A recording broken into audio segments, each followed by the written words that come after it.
Hi there everyone, my name's Allison Reeves and I'm a registered clinical counselor up here in Oceanside area on Vancouver Island, just north of Nanaimo and Parksville. Now I want to talk to you a little bit about a support system. As a caregiver, caregivers frequently think of support systems for other people and not themselves. Frequently in our culture we tend to think of support systems for, athletes. However, also maybe for people with illness and stuff like that, or maybe for divas, people like Michael Jackson way back when, and I don't know, opera singers or something. However, I want you to know something. As a caregiver, you could really do with a support system. Everyone needs a support system. However, what we need more than anything is a support system that's really current, one that fits us.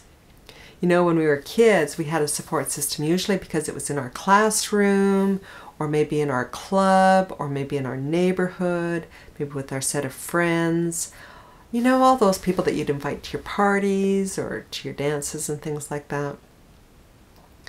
Well, later on, what happens is that we develop our support team by being our colleagues, or, the people we go out for dinner with, or we socialize with. And what I want you to know is that your support team actually needs to be current. I don't know how old you are. Most likely you're in your 40s, 50s, 60s, or 70s.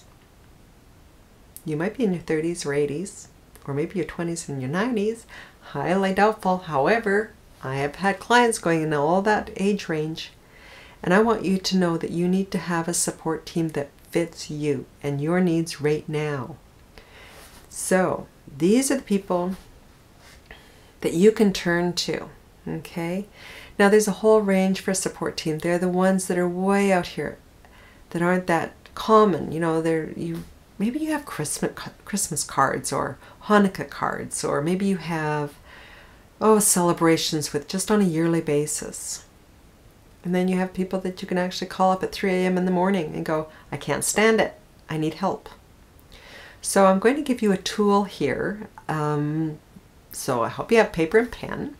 So you can stop this video and get a paper and pen, because that would really be helpful. What I want you to be doing is drawing concentric circles. So right in the middle, that's you. Then a little circle around that, little circle around that, bigger, bigger, bigger, bigger, bigger. And what I'm wanting you to do is be able to identify people who are in your circles. Okay, this is an intimacy gradient. And what it is the people who are far out in your biggest circle, okay, the one that's got the biggest diameter, the biggest circumference, all of that, that's going to be the people that you only know rarely, or you only see rarely, who don't really know what's going on in your life too much, except that, they know who you are. They maybe know if you have kids or not, or they're just maybe where you've worked, or things like that. Or your so-and-so's sister, things like that. Then the next one in is somebody whom you might be working with, but you're more like acquaintances rather than really, day-to-day colleagues. But you might see them, say, on a few times a year. Okay, maybe it's even with a big organization that you get together just, yearly, or, a few times a year.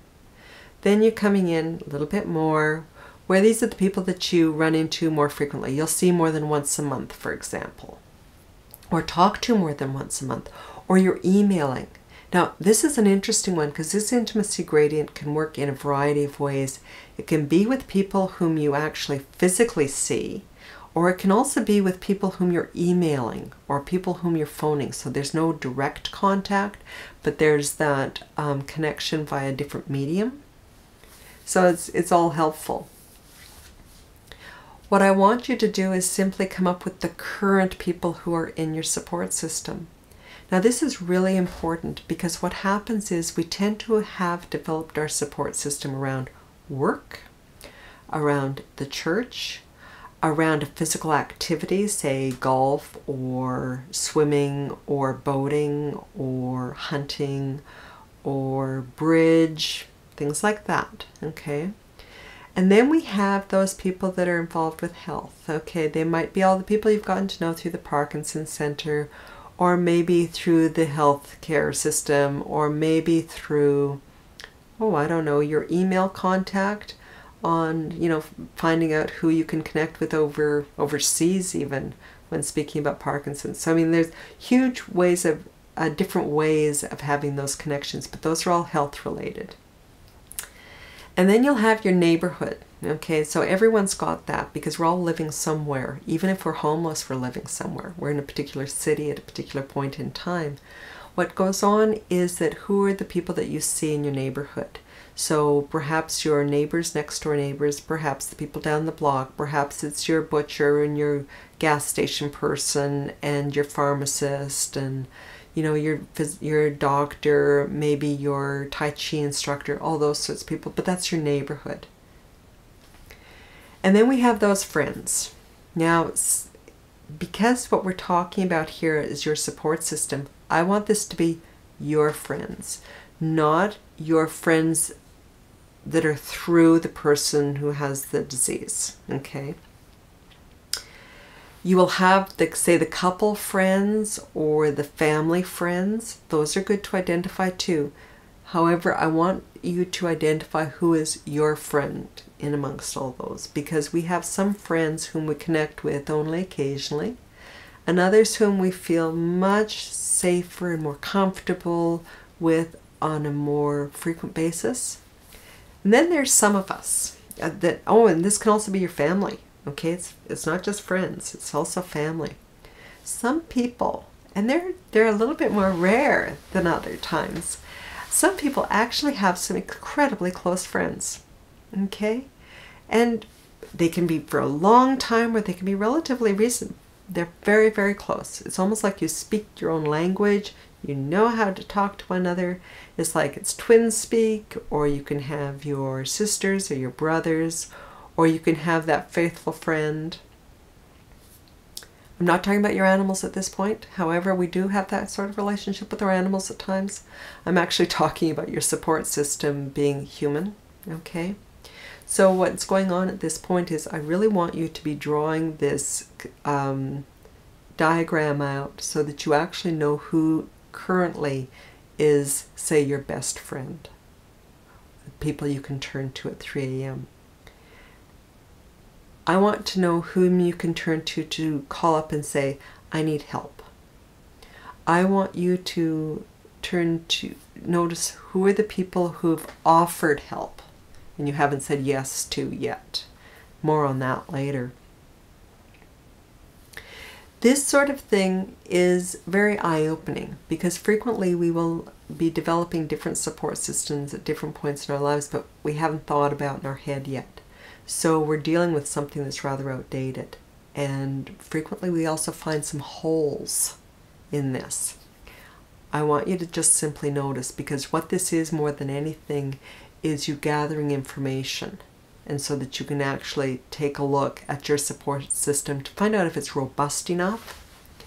And a robust system is one that's relatively elastic, flexible, that people are not so fragile or so brittle that they take issues very personally and crack frequently.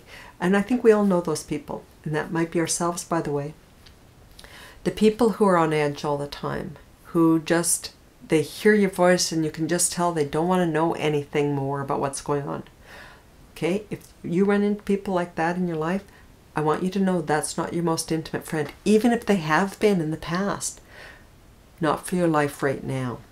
I want you to have it clear in your head as to whom you can count on right now in your life. Because when we have support systems, it's energy enhancing. It's not energy draining. Now, there's a part about this that it might sound a little bit bizarre. You know how really we can be very finicky at times? I want you to be less finicky. It's very humbling. I gotta tell you. When a person says they would like to help, say, fabulous, how would you like to help? Okay, those are my words. You get the drift though. The word is yes, And then you ask, how would you like to help? And listen to see if they can actually answer that. And if they can't, if they struggle with that, because that's of course an open-ended question, actually have thought in advance, okay? Like, I want you to really think about what you're needing and wanting at this stage, because you're a caregiver, and I want you to know something. Becoming more aware is really, really, really helpful. So it's like working with kids. You say, how do you want your vegetables? And they look at you and go, I don't want any. No, I'm not interested. So in general, what you do is you turn to somebody and say, would you prefer peas or carrots? So if someone says they'd like to help, say, marvelous. Would you prefer to do this or this? Whatever that might be. It might be occasionally taking over for you, so giving you a night off. Or it might be coming over and visiting with the person who's got the Parkinson's. Or it might be picking up the prescriptions. Or it might be getting groceries. Or it might be doing laundry. Or it might be... Or it might be... Or it might be. All sorts of possibilities. You can look at the person's face and they kind of go, oh, oops. Oh, I hadn't really meant that. Then you say, great. So what were you thinking of? How would you like to help? And I'm really meaning with the positive frame of mind, because when somebody actually says they'd like to help, the most gracious thing that you can do is to simply say yes. What happens though is you will definitely learn more about the people around you. Okay, sometimes people just say it and they don't really intend it. They don't really mean it. However, they say the words. Other people, on the other hand, really do mean it. And there's something awfully lovely about having your offer of,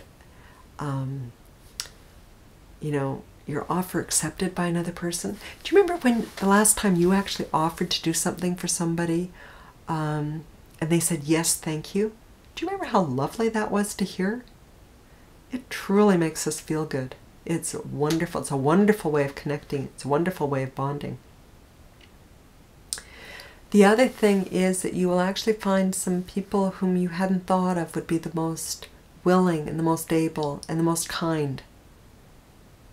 Lovely. The word is yes. I think more than anything what we need to do is be able to actually stop having an outdated perspective on things and recognize that right now having more people around us will be helpful. However, it's not us doing for them and us caring for them. It's being connected with them and we're all sharing. So some people are very needy. Have you noticed? Yeah.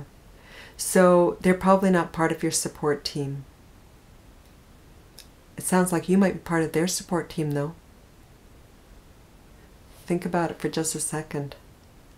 When you've got a needy person on your support team, you're not the one who's going to be receiving. You're the one who's going to be asked to give.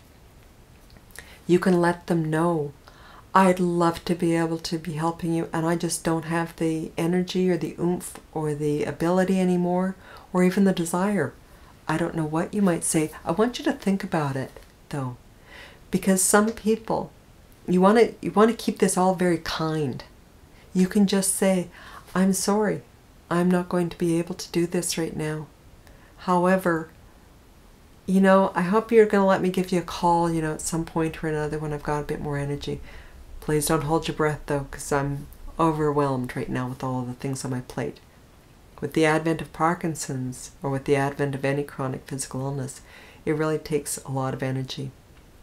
So, all sorts of really cool things here about support teams.